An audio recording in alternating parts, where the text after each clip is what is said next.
दिसंबर 1989, Bucharest. Palace square में बहुत ठंड है, तापमान लगभग 0 के करीब। यहाँ 50,000 से ज्यादा लोग जमा हैं। बहुत सारे तो सीधे स्कूल या दफ्तर से यहाँ लाए गए हैं। कुछ लोग 5 घंटे से ज्यादा वक्त से ठंड में खड़े हैं। सब एक ही आदमी का इंतजार कर रहे हैं, निकोले चाउशेस्कू। 24 साल से रोमानिया पर उसका सख्त कंट्रोल है। कुछ दिन पहले ही तिमिशोआरा शहर में विरोध शुरू हो गया था। एक पादरी ने चाउशेस्कू पर तंज कसा था और जब लोगों ने उसकी गिरफ्तारी रुकवानी चाही तो चाउशेस्कू के फौजियों ने सीधी गोली चला दी। अब यह खबर पूरे मुल्क में फैल चुकी है और हर शहर में विरोध शुरू हो गया है। अपनी इज्जत बचाने के लिए चाउशेस्कू बुखारेस्ट में एक बड़ी रैली बुलाता है, पूरे मुल्क में लाइव दिखाई जाने वाली। उसे नहीं पता ये उसकी जिंदगी की सबसे बड़ी गलती बनने वाली है। बालकनी पर चाउशेस्कू आता है, भीड़ की तरफ हाथ हिलाता है, तालियां और नारे गूंजते हैं, लेकिन कुछ ठीक नहीं लग रहा। भीड़ में ज्यादातर लोग बिल्कुल खामोश खड़े हैं, सिर्फ आगे की कतार वाले लोग हिल रहे हैं। असल में ये तालियां असली नहीं हैं। चौक में लगे बड़े स्पीकरों से एक रिकॉर्डिंग बज रही है। चाउशेस्कू भाषण शुरू करता है। शुरू में सब ठीक चलता है, लेकिन तभी जब वो रैली करवाने वालों का शुक्रिया अदा कर रहा होता है, भीड़ के पीछे से चीखें आने लगती हैं। ये रिकॉर्डिंग का हिस्सा नहीं है, कोई गोली चला रहा है। उसकी बीवी एलेना चिल्लाती है। सिक्योरिटी वाला कहता है वो इमारत में घुस रहे हैं।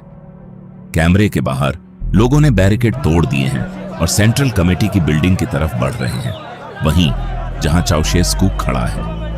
कैमरामैन को पहले ही बता दिया गया था, अगर कुछ गड़बड़ हो तो कैमरा फौरन आसमान की तरफ घुमा देना। अब लोग सीधे चाउशेस्कू के नीचे खड़े हैं। वो और एलेना दोनों चिल्ला चिल्लाकर उन्हें पीछे हटने को कह रहे हैं। ये एक साजिश है, निकोले खुद से बुदबुदाता है, जबकि वो और एलेना लगातार भीड़ को पीछे हटने का हुक्म दे रहे हैं। किसी तरह सिक्योरिटी वाले भीड़ को बैरिकेड के पीछे धकेल देते हैं, लेकिन तब तक बहुत देर हो चुकी है। चाउशेस्कू फिर भी भाषण जारी रखता है। अचानक तनख्वाह और पेंशन बढ़ाने का ऐलान करता है, लेकिन भाषण खत्म होने के बाद भी भीड़ में से ज्यादातर लोग घर नहीं जाते। झूठ, जुल्म और चाउशेस्कू से उनका सब्र खत्म हो चुका है। वो बुखारेस्ट की सड़कों पर फैल जाते हैं, नारे लगाते हुए, चाउशेस्कू मुर्दाबाद, आजादी मांगते हुए। जब चाउशेस्कू को यह पता चलता है, वो बहुत गुस्से में आ जाता है। अभी भी बुखारेस्ट में मौजूद वो टैंकों, फौजियों और अपनी खुद की सीक्रेट पुलिस को हुक्म देता है, किसी भी कीमत पर यह विरोध कुचल दो, और वो करते हैं। सड़कों पर लोगों को गोली मार दी जाती है। जो लोग बैरिकेड बनाकर छुपे हैं, उन्हें छतों पर बैठे स्नाइपर्स निशाना बनाते हैं। सुबह तक सड़कों पर इतना खून बह चुका होता है कि फौज को उसे धोने के लिए बड़े वाटर कैनन इस्तेमाल करने पड़ते हैं। इसी बीच चाउशेस्कू अब भी बुखारेस्ट में है और उसे सुकून मिल रहा है। उसे यकीन है कि बगावत कुचली जा चुकी है। अब सब कुछ फिर से ठीक हो जाएगा, वो एलेना से कहता है, लेकिन वो गलत है। सुबह होने से पहले ही खबरें आने लगती हैं। बहुत सारे मजदूर अपनी फैक्ट्रियों से निकलकर शहर के बीच की तरफ बढ़ रहे हैं और कुछ बदल चुका है। उन्हें रोकने भेजे गए फौजी और पुलिस अब गोली चलाने से इनकार कर देते हैं, बल्कि वो खुद लोगों के साथ मिल जाते हैं। चाउशेस्कू फौरन सेंट्रल कमेटी की बिल्डिंग में पार्टी के बाकी बड़े लोगों के साथ एक इमरजेंसी मीटिंग बुलाता है।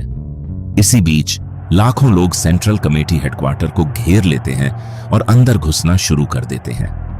लोगों को उसके दफ्तर तक पहुंचने में बस कुछ मिनट बचे हैं। चाउशेस्कू अपने पायलट को हुक्म देता है, छत पर हेलीकॉप्टर लगाओ। निकोले और एलेना दोनों साफ तौर पर घबराए हुए हैं। बॉडीगार्ड्स को उन्हें उठाकर हेलीकॉप्टर तक ले जाना पड़ता है।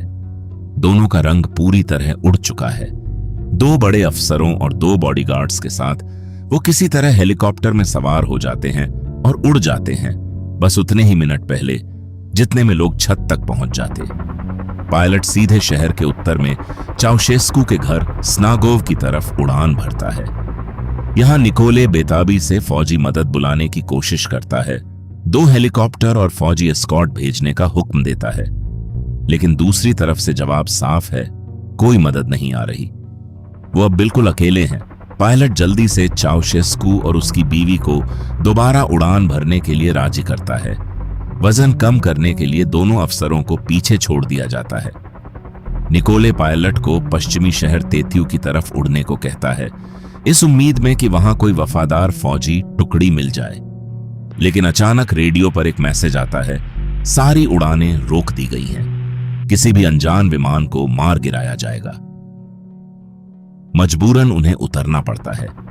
पायलट उन्हें बुखारेस्ट और तर्गोविश्ते के बीच एक सड़क किनारे उतार देता है और अब चाउशेस्कू और उसकी बीवी सिर्फ 2 सिक्योरिटी गार्ड्स के साथ बिल्कुल अकेले रह जाते हैं। कुछ देर बाद वो एक गुजरती हुई गाड़ी को रुकवा लेते हैं, एक साइकिल मिस्त्री जो उन्हें तर्गोविश्ते शहर की तरफ ले जाता है।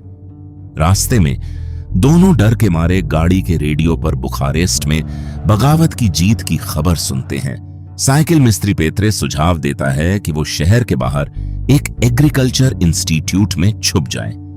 जब वो वहां पहुंचते हैं, इंस्टीट्यूट का इंचार्ज दोनों को धक्का देकर एक कमरे में बंद कर देता है। कुछ ही देर बाद लोकल पुलिस दोनों को गिरफ्तार कर लेती है और शहर के पास एक फौजी बैरक के हवाले कर देती है। नई सरकार जल्द से जल्द दोनों पर मुकदमा चलाना चाहती है। गिरफ्तारी के अगले ही दिन नया राष्ट्राध्यक्ष एक हुक्म जारी करता है, बैरक में ही फौरन एक खास फौजी अदालत बिठाई जाए। यहां उन पर कत्लेआम करने, मुल्क की इकोनॉमी तबाह करने और विदेशी बैंकों में $1 अरब से ज्यादा जमा करके भागने की कोशिश का इल्जाम लगाया जाता है। जब उनके खिलाफ ये इल्जाम पढ़े जाते हैं, निकोले सिर्फ हंस देता है। मुकदमा बहुत छोटा और ज्यादातर दिखावे के लिए होता है, करीब 2 घंटे में खत्म। न कोई असली बचाव का मौका, न अपील की कोई गुंजाइश। चाउशेस्कू खुद इस अदालत को मानने से इनकार कर देता है, इसे गैर कानूनी बताता है, लेकिन इससे कोई फर्क नहीं पड़ता। अदालत दोनों को गुनहगार करार देती है। सजा, गोली मारकर मौत, और वो भी फौरन। निकोले फौरन इस फैसले के खिलाफ अपील करने की कोशिश करता है, लेकिन उसे मना कर दिया जाता है। कमरे से बाहर ले जाए जाने से पहले वो गार्ड से कहता है कि उसे एलेना के साथ ही गोली मारी जाए।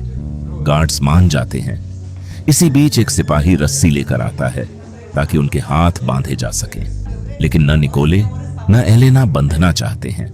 दोनों सिपाहियों से बहस करते हैं, कहते हैं कि इसकी कोई जरूरत नहीं, वो भागने वाले नहीं हैं। फिर भी उन्हें मना कर दिया जाता है। उन्हें बैरक के आंगन में ले जाया जाता है, दीवार के सामने खड़ा किया जाता है। एलेना गुस्से में गोली मारने वाले सिपाहियों को गालियां देना शुरू कर देती है। कुछ लोगों के मुताबिक वो रोने भी लगती है।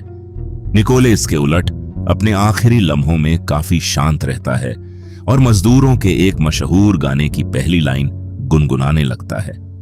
अगले ही दिन रोमानिया के टीवी पर बैरक की दीवार के नीचे पड़ी दोनों लाशों की फुटेज दिखाई जाती है, इस बात के आखिरी सबूत के तौर पर कि चाउशेस्कू और उसकी बीवी अब खत्म हो चुके हैं। मई 1990 में रोमानिया ने 1937 के बाद अपने पहले आजाद इलेक्शन करवाए। अगले 20 सालों में मुल्क नाटो में शामिल हुआ, यूरोपियन यूनियन का हिस्सा बना और एक नए भविष्य की तरफ कदम बढ़ाया।